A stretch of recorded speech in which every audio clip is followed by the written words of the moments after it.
The infamous off-camera Paul. It's Comics and Shots, completely improvised, semi-comedic musing by Howard Stern's Mick the Nerd, aka YouTube and TikTok's Mick the Man, aka Mick the Maverick, aka a guy who really likes Deep Space Nine. Today's subject, collector culture, and how it is so easily exploited. Boy. I'm only going to talk about Spider-Man for a little bit. Just a little bit, I promise. But, let's get real here. The reason why Amazing Spider-Man sells as well as it does, collectors. That's it. That is it. Some dickhead out there, and by some dickhead I mean 20,000 dickheads, has every single issue of Amazing Spider-Man because they think it's all going to be worth something someday. And, because of that, because a lot of them are buying it, that ironically, they don't see that ends up devaluing a little bit, unless it's a number one. Yeah. And, so that ends up causing, a bad comic to continue. And that's, how it is on, how annoying that is for the mainstream comics. Let's talk about indie stuff, and I'm not going to call out anyone specific. But for the love of God, people, Jesus Christ. $150 for a graded variant of one of your comics that you yourself are selling? Dude, that book came out 2 years ago, man. It ain't worth that much. What?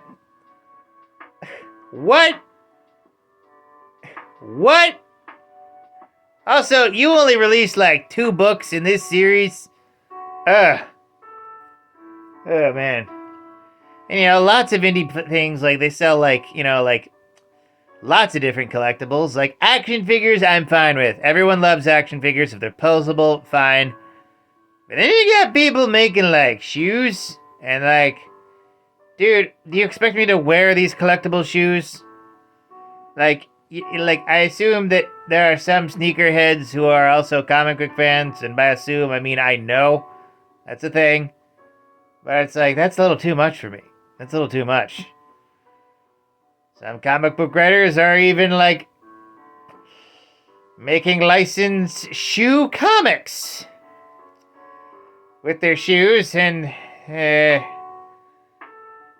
making shoes based off your characters and one thing, making comics based on the shoes is a little weird. It's like we've circled all the way back to Skechers times. It's weird, okay?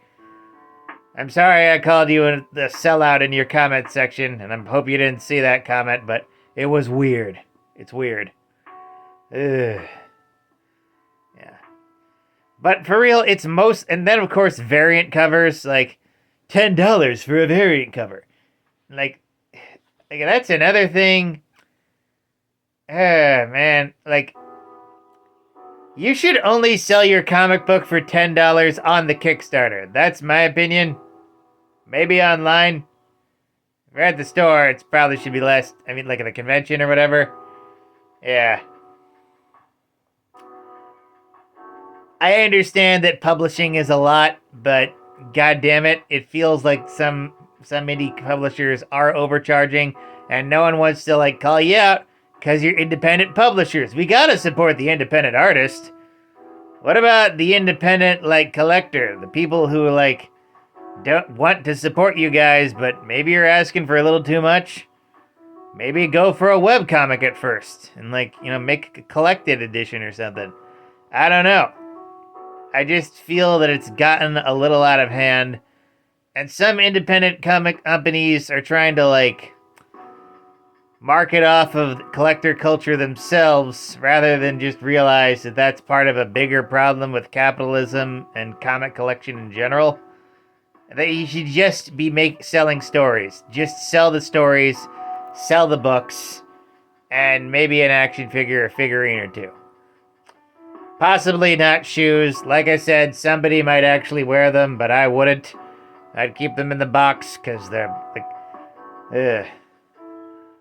I swear to God, one place it was like custom shoes, and it's like that they'd smell like glue for a few days after opening. It's like, okay, that's too new, man. Where are you making these shoes? Like, do you know someone at the factory? That's weird. How do you have a connection to a shoe factory? Independent comic company? What's going on?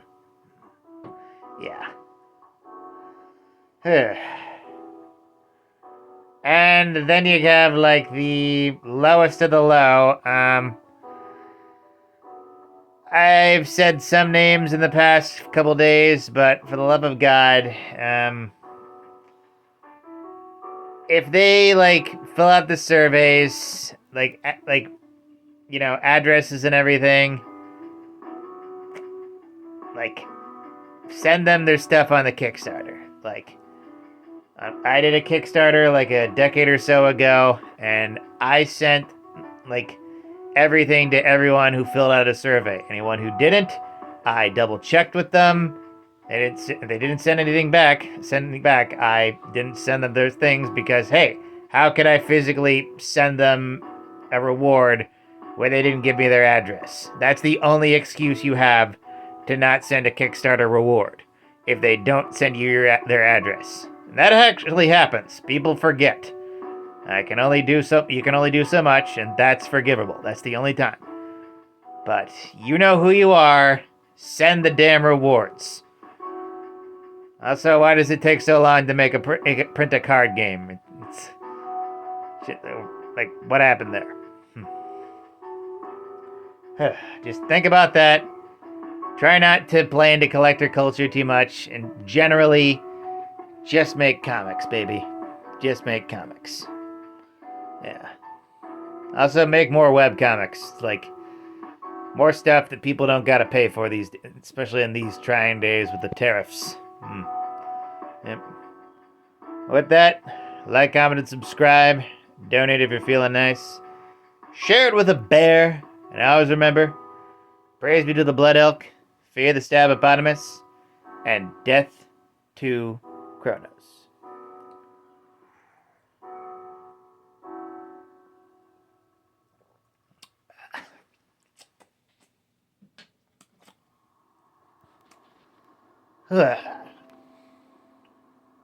I hope you enjoyed your Applebee's. Have a night, folks.